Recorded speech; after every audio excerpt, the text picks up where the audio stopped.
Hey, good morning, online campus. We are in the last week of our series, All In. And as a church, we spent the last 2 months unpacking the generous character of God, what it means to be all in for Him with our time, finances, and our gifts, and how we might embody as a church Jesus' radical love for the sake of our neighbors. And whether you are a follower of Jesus, spiritually curious, or don't care about religion, I think today's message will matter for you because regardless of where you are at with faith, I'm willing to bet that we can all agree on these 4 things coming from N.T. Wright. 1, we want a world set to rights. 2, we desire relationships that matter.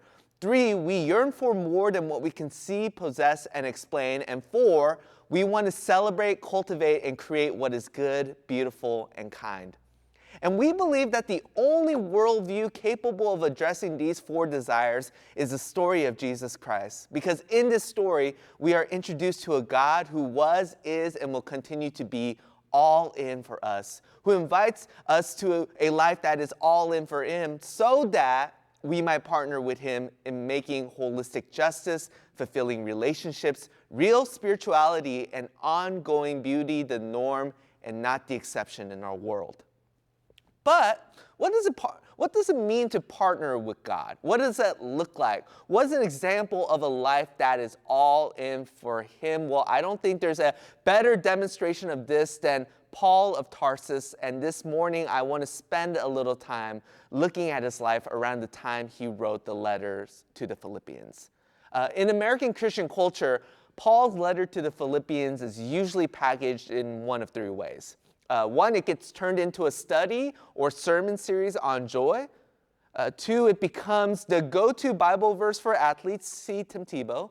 Or 3, it can be a pithy sign or decorative piece you can find at a store like Hobby Lobby. Now, I'm not saying that joy isn't a major theme of this letter. Paul, after all, uses the word joy or rejoice, I think 16 times in only 103 verses. Nor am I suggesting that athletes can't use the verse, I can do all things through Christ who strengthens me, because Lord knows Tim Tebow needed that verse. But my point is that with all the focus on joy, touchdowns, and bathrooms decor, it is easy to overlook the fact that Paul wrote Philippians from a Roman prison.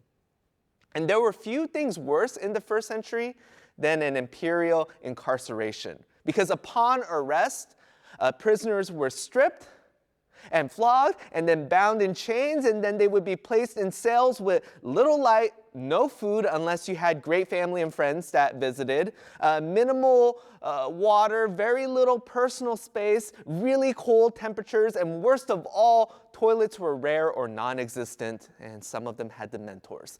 So as you can imagine, people tended to get sick in prison, suffer extreme emotional distress, or even before they got to their trial, they would die. So it's without question that if you lived in the first century, you don't want to end up in prison. And if anyone gave you advance warning that what you are doing might get you arrested, then the smart thing to do would be to stop that thing you're doing. But then you have Paul, who ignores the warning he receives from a guy named Agabus. Side note, Agabus is one of those obscure characters in the New Testament who only shows up twice, and both times he doesn't have anything good to say. The first time Paul meets Agabus, he's told that an empire-wide famine is coming, so you would think the second time around, Paul would avoid eye contact with Agabus, sort of like the same way I don't associate with Girl Scout cookie sales associates, because as soon as I see them, I know I'm going to be out $20 minimum. But Paul, being a better person than me, engages Agabus, and this is what he has to say. A prophet named Agabus came down from Judea, and coming over to us, he took Paul's belt, tied his own hands and feet with it, and said, "The Holy Spirit says, in this way the Jewish leaders in Jerusalem will bind the owner of this belt and will hand him over to the Gentiles." If I was Paul, I would probably respond, well, hey, thanks for the heads up, Agabus. I like having 3 meals a day, my personal bubble, and a functioning toilet, so I'll just chill here and stay out of Jerusalem. But Paul decides to head to Jerusalem nonetheless. And you might be wondering why. Well, the basic answer is that he had an offering collected from non-Jewish churches, including Philippi, to give to those in Jerusalem who were struggling. But there's more going on here than meets the eye. This isn't just about handing over cash. This is about Paul making a point. You see, the hot-button topic that dominated the early first century was what to do with the Gentiles, that is, non-Jewish Christians who wanted to follow Jesus. Many Jewish Christians felt that the answer was really simple. Gentiles should either become Jewish by observing circumcision, food laws, and other cultural markers, or they should get out of town. But Paul was adamant that such ideas compromised the gospel. Jesus didn't come to save Jews and segregate non-Jews, but his death and resurrection put to death the ethnic hostility between them. He refused a nationalist gospel, a Jews first gospel. And so when the Gentiles were met with exclusion, Paul decided there was only one way to respond to outdo the Jewish churches in showing honor and love. In other words, Paul's offering was a way of saying, you may have kicked us out, you may not consider us equal, but we are still going to serve you even though it costs us and hurts us, because according to Jesus, you Jews are our family, and we can't treat you like anything else. And here's the thing, the offering strategy works. The Jerusalem leaders are moved and they start praising God, but unfortunately, not everyone is a fan of Paul. And when a few Jews recognize him, they start shouting, look, here's the troublemaker. Here's the Jew-hating Jew. Here's the guy teaching lies and defiling our holy place by bringing non-Jews into it, so let's kill him. And so they grab Paul and then start beating him until the Roman soldiers rush in to settle things down. And because they don't know what to make of this whole situation, they arrest the troublemaking Paul. One thing leads to the next, and eventually Paul ends up in a prison in Rome. Eventually, word of what happens to Paul gets to the Christians in Philippi. And I can imagine that people were shocked, horrified, angry, and even a bit scared. It says a lot about this church that they rallied to send food to Paul, but it's without question that in the back of their minds, they were probably wondering, was this all for nothing? Did Paul, our friend and teacher, the best of us, fail? And if that's the case, what hope do we have?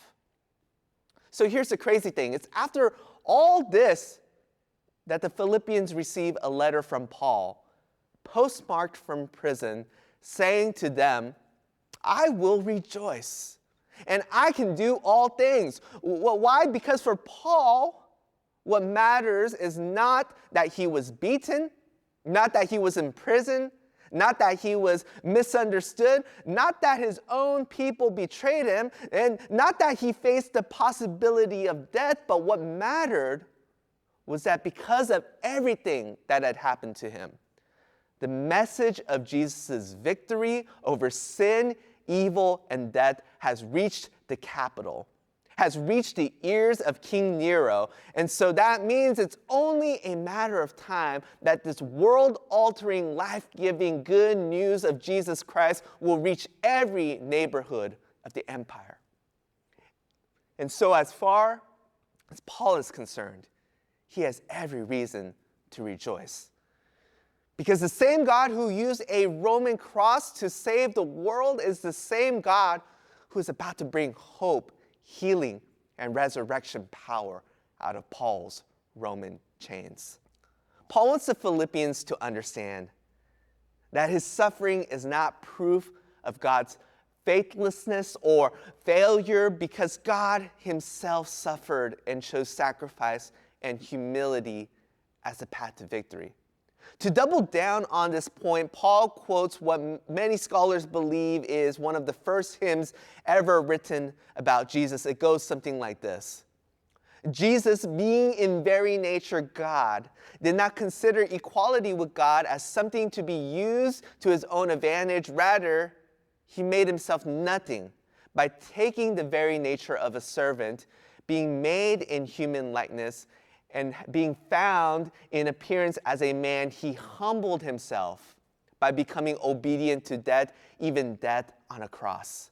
Therefore, God exalted him to the highest place and gave him the name that is above every name, that at the name of Jesus, every knee should bow in heaven and on earth and under the earth, and every tongue acknowledge that Jesus Christ is Lord, to the glory of God the Father. Talking about humility, suffering, and sacrifice in Philippi is sort of like talking about vegan diets and pacifism at Bass Pro Shop. The topic and the location are like oil and water. Philippi was the place where Augustus destroyed his enemies on the way to becoming the OG emperor. It was home to all the soldiers who won that battle and their descendants. Think about JBLM+++. And the city was exceptionally wealthy due to its mining industry. In other words, Philippi was a city of winners. And winners were those who conquered and who dominated and who produced results and had great spices and had all the privilege. And Paul is saying to the Philippians, take all those ideas and toss them out, because those ideas are good if you want to win like Augustus, if you want to rule a kingdom for about 40 years and hurt a lot of people along the way. But if you want to partner with Jesus in bringing healing and justice into your community, if you want to rule in a kingdom that will last forever, if you want to win like Jesus, then you're going to have to redefine what victory looks like. Because here, victory looks like a cross. It looks like a prison cell. It looks like all-in sacrifice and surrender with no guarantees you will live to see the new things God will do tomorrow. Now, here's the thing. If Paul never went to Jerusalem, God still would have finished what he started. Let's not get this twisted. God did not need Paul to spread the news of his love, forgiveness, and reconciliation.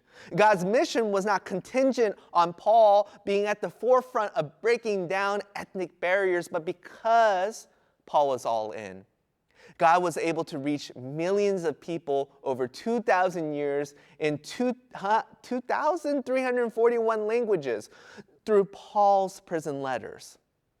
And God's invitation is not only for Paul, not only for the Philippians, but he invites each generation of the church to do the same, to be all in, to have the mindset of Jesus, to imitate Jesus in not clinging onto what is ours by right, but allowing God to use all that is ours to elevate others, to lift them up, to bless them, encourage them, save them, and honor them. So in a bit here, we are going to conclude our All-In series by inviting all of Rainier View to prayerfully consider turning in a commitment card as a way of imitating Jesus in not grasping onto, but letting go of what is ours by right when it comes to our finances. But let me just pause right here and say a few things about this. First of all, what matters is not the quantity of your commitment, but the quality of your commitment. Remember what Jesus says when he sees a widow offer 2 coins. This poor widow has put in more than all the others. All of these people gave their gifts out of their wealth, but she, out of her poverty, put in all that she lived on. In other words, the quality of your commitment is relative. If $1 a month feels like a Jesus-sized sacrifice, then you are all in. You get to be a part of this too. And if $100,000 a month causes you no discomfort, then I know this is going to sound crazy and counterintuitive and Rusty might fire me, but don't turn that card in, because that will do nothing for your discipleship, and that won't help you become more like Jesus. And honestly, this is what it's all about. It's becoming more like him. And second, if all of this feels uncomfortable to you, then you're not alone. Jill and I have already submitted our commitment, and the process was anything but easy. In fact, it took us over 7 years to go from never giving to a church, to only giving to our favorite ministries, to giving 10%, to now putting in a 2-year commitment. You see, exercising generosity like Jesus is a journey. And not everyone is going to be at the same place today, but everyone is invited to take a step forward no matter where they are at. And so if you can't do in 6 weeks what it took us 7 years to do, we're not expecting you to make that leap. We're just saying, let's just take that first step. And finally, this is just the first step in accepting this invitation to be all in for the gospel. Because the truth is, Jesus is going to ask for way more than just 24 push-pay transactions to Rainier View. He's going to ask for your time. He's going to ask you to reprioritize your priorities. He's going to ask you to risk some things and drop some nets. And yes, for some of us, he very well might ask us to lay down our lives. So you might be thinking, well, if that's the case, why would I ever agree to be all in? Well, I don't have a good answer to that, but Paul does. And so I'm just going to borrow his language here from the letters to the Philippians. He says this, therefore, if you have any encouragement from being united with Christ, if any comfort from his love, if any common sharing in the Spirit, if any tenderness and compassion, then make my joy complete by being like-minded, having the same love, being one in the Spirit and of one mind. Do nothing out of selfish ambition or vain conceit. Rather, in humility, value others above yourselves, not looking to your own interests, but each of you to the interests of the other. In your relationships with one another, have the same mindset as Christ Jesus. If I lost you there, let me retranslate and localize Paul's words for us today.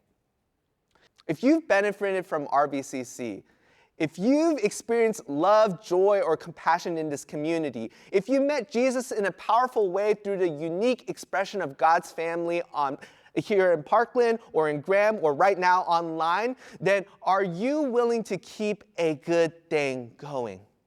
Are you willing to have the same mindset as Christ so that future generations we may never see and never know might say of us, we are all here because they were all in?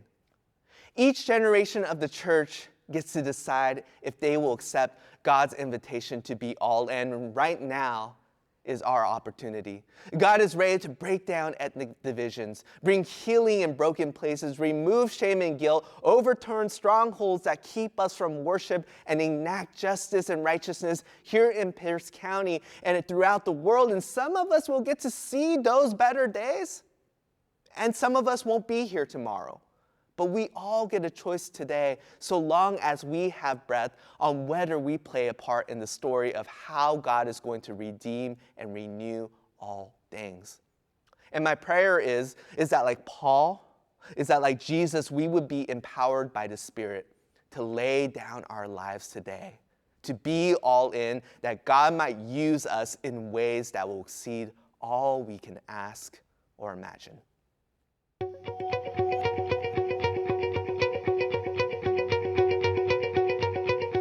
What this all-in commitment means to me is that I am going to continue to trust in God and the leadership of this church to follow the path that God has walked with his people. The all-in commitment means to us that we're committing to part of growing the church for the next generation. Constantly tithing is something that's always been a priority for our family. This initiative through prayer has challenged our hearts to consider what would it mean for us to give more sacrificially. All in to me, in regards to the generosity aspect, is just giving all that I can back to someone who gave everything he had for me. All in to me means giving up my preferences and just for the better of the community, the church. Is giving back.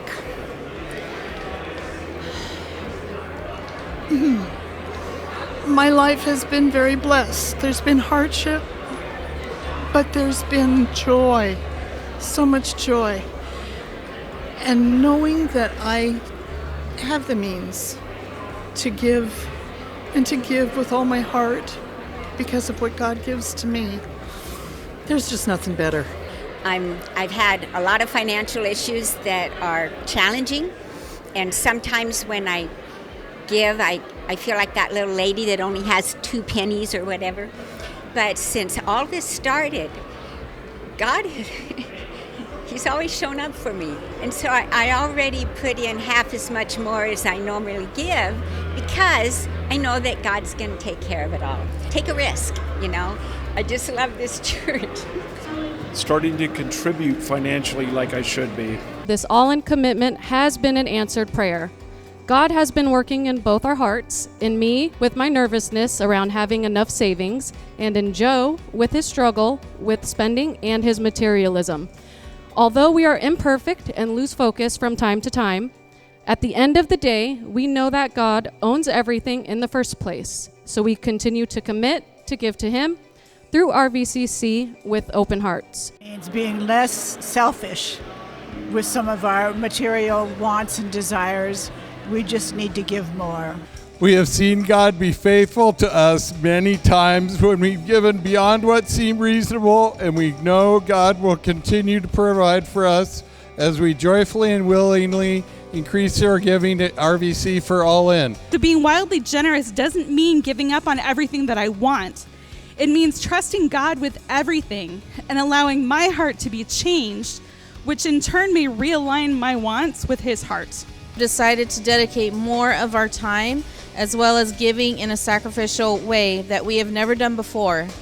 We're excited for the work God will continue to do for and through the RVCC family. It means going deeper in my faith and being called to fully trust God. What All In means to us is we get to trust in him even further right now in a new level. And so we are excited about that and about giving more and trusting him with our finances. A chance to continue my discipleship with Jesus, which includes my resources, but also to check my heart and to make sure that, you know, I'm focused on him. All In means to me being wholly committed right where God put me. All In means to me is a renewing of my commitment and a re-examination of what God is asking me to do. You know, being able to give more than I thought I could and being able to do more than I thought I ever would. It's just more trusting in God and not ourselves. And then just being all in for him and just 100% trusting that he's going to get us where we want to be.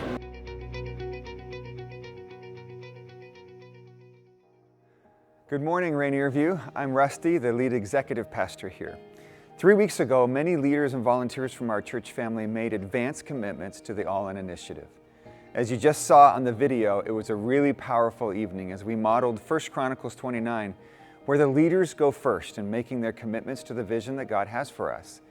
We are a church that is not content with being comfortable or being complacent. We want to take big, bold steps of faith and generosity as we seek to be all in for God, our church, and our neighborhoods. The leaders of our church modeled this as they stepped out in courageous and sacrificial faith with their commitments. Please find that commitment card that was on the seats when you came in, or maybe you brought it with you. If you are online with us this morning, you'll see a link to the commitment card and you can go ahead and click that now. As you look at this card, I encourage you to remember a few things. First, what we do today here matters. It matters not only for us as individuals as we make a commitment to go all in for the Lord and commit to radical sacrificial generosity like never before, but it also matters as we go all in for others by changing the eternities of people in our Pierce County neighborhoods and literally all over the world, reaching them with the hope of the gospel. What we do here today matters at a level I really can't overstate. This is a defining moment for Rainier View. Just this last week, our elder team made big, bold, somewhat uncomfortable decision to completely pay off one of our 2 mortgages before we start this 2-year giving season. They are also modeling and living out the kind of all-in decisions that we're asking you to make. They are trusting God to work through you to provide ongoing resources that make a vision more than a dream. I'm really thankful for their leadership. Secondly, at a more practical level, the commitment you write down on your card is your total giving to Rainier View over the next 2 years. For those of you who may have been involved in church capital campaigns in the past, this is not an over and above amount to your regular giving, but instead it's a number that represents your total sacrificial giving to All In over the next 2 years. So if you're someone who's already giving a certain amount each year, you'll want to start there and add your expanded generosity for our initiative. Then multiply by 2 for those 2 years. The number you write down is the total sacrificial amount that represents your bold step of faith for All In over those 2 years. Thirdly, for some of you, this is the first time you've considered giving a stored resource as part of your commitment. You're beginning to understand that all we have is given by God, and we want to stretch in this important way. What a better way to invest in eternal matters than using some of your investment to give to God's kingdom purposes. Perhaps it's selling something, giving out of stocks or savings, or getting creative with a side hustle. Others of you are moving to a new level of generosity today. For years, you've mainly given out of your excess, maybe whatever you felt you could spare or left over, kind of last fruits instead of first fruits. You may have been giving amounts that you considered generous, but today means a new level of sacrifice and deeper surrender. It seems scary, maybe unreasonable, perhaps even impossible, but I want to challenge you to take that kind of step. Our staff, elders, and families relate to all of that, and we are with you in this. And if you've never given to Rainier View before, now is the time for you to jump in and become invested in the life of the church.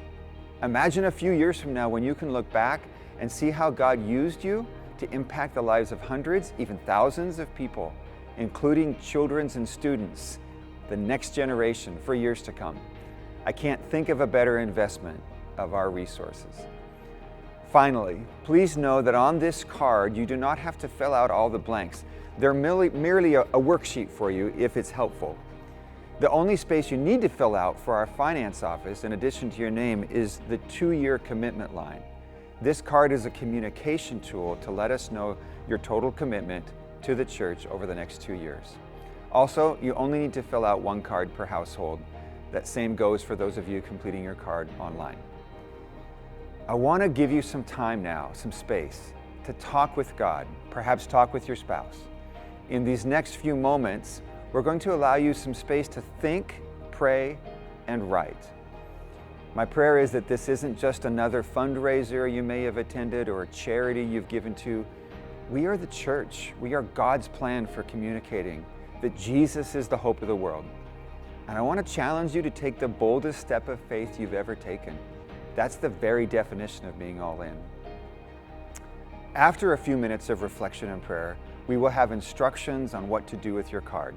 Please wait until that time to come forward with your commitment card. And if you're online, our host will be back in a few minutes with instructions on what to do next.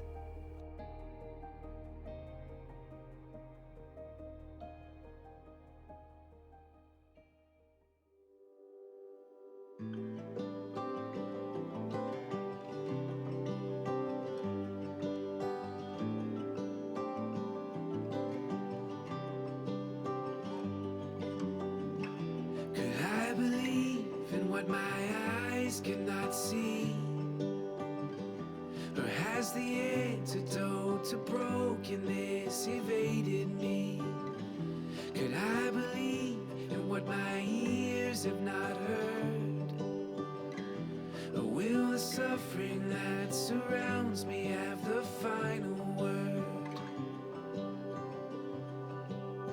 Even on the darkest nights, I know the sun will rise. I will trust the promise I cannot see with my eyes. Even when the clouds surround, I know the sun still shines. But when will it break through? Jesus, I need you.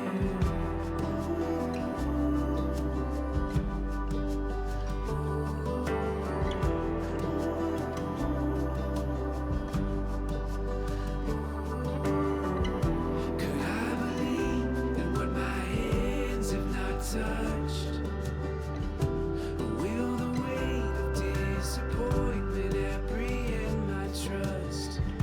Can I believe in what my mind cannot know? Or could the number of the stars contain my fragile hopes? Even on the darkest nights, I know the sun will rise. I will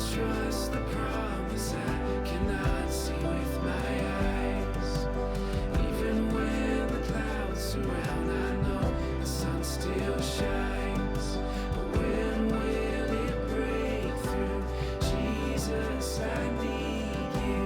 When will it break through? Jesus, I need you. When will it break through? Jesus, I need you. When will it break through? Jesus, I need you.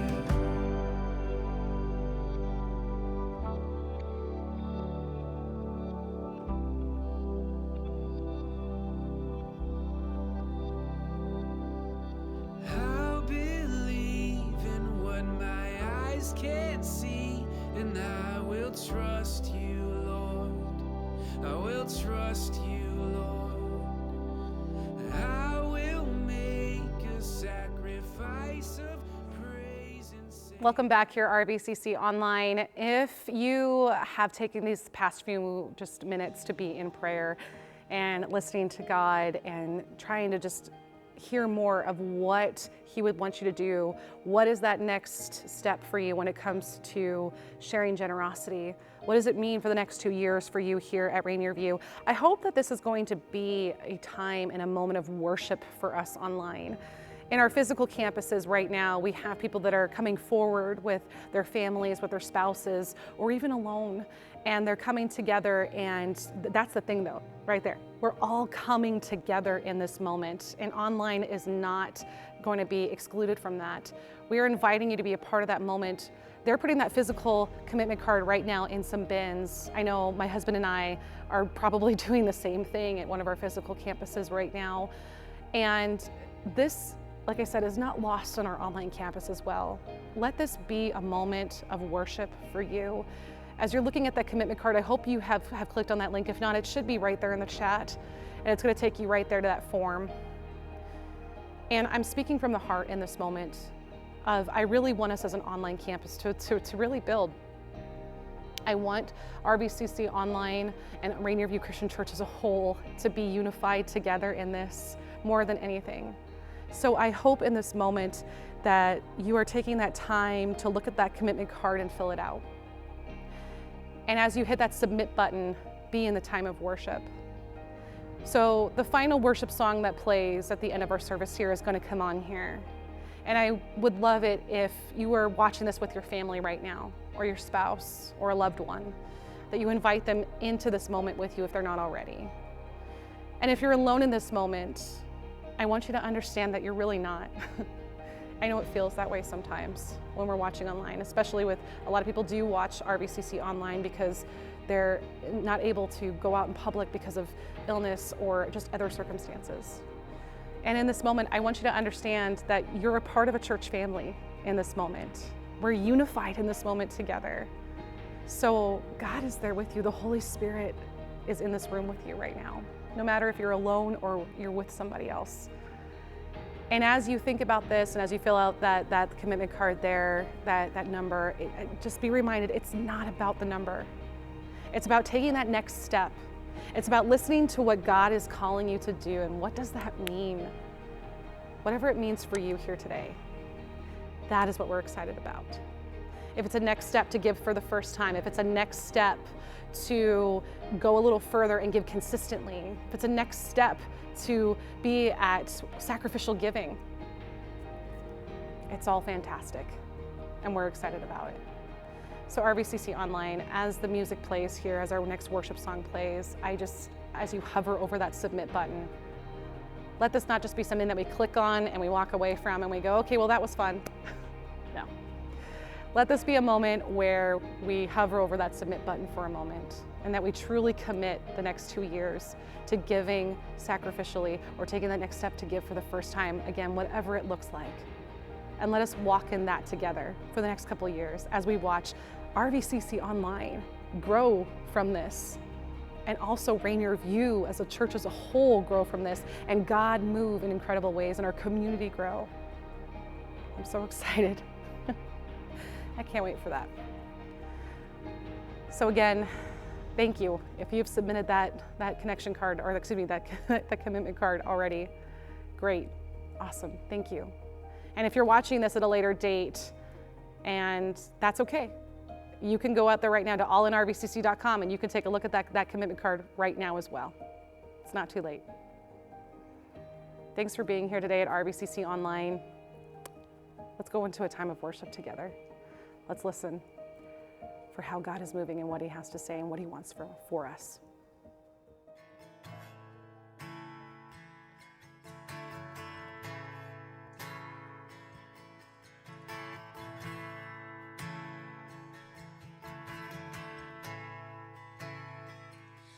Love you, Lord. Oh, your mercy never fails me. All my days I've been held in your hand. From the moment that I wake up till I lay my head, oh, I will sing of the goodness of God. 'Cause all my life you have been faithful. All my life you have been so, so good. With every breath that I am able, oh, I will sing of the goodness of God. I love your voice. You have led me through the fire in darkest night. You are close like no other. I've known you as a father. I've known you as a friend. And I have lived in the goodness of God. 'Cause all my life you have been faithful. All my life you have been so, so good. With every breath that I am able, oh, I will sing of the goodness of God. 'Cause your goodness is running after, it's running after me. Your goodness is running after, it's running after me. With my life laid down, I'm surrendered now. I give you everything. Your goodness is running after, it's running after me. Your goodness is running after, it's running after me. Your goodness is running after, it's running after me. With my life laid down, I'm surrendered now. I give you everything. Your goodness is running after, it's running after me.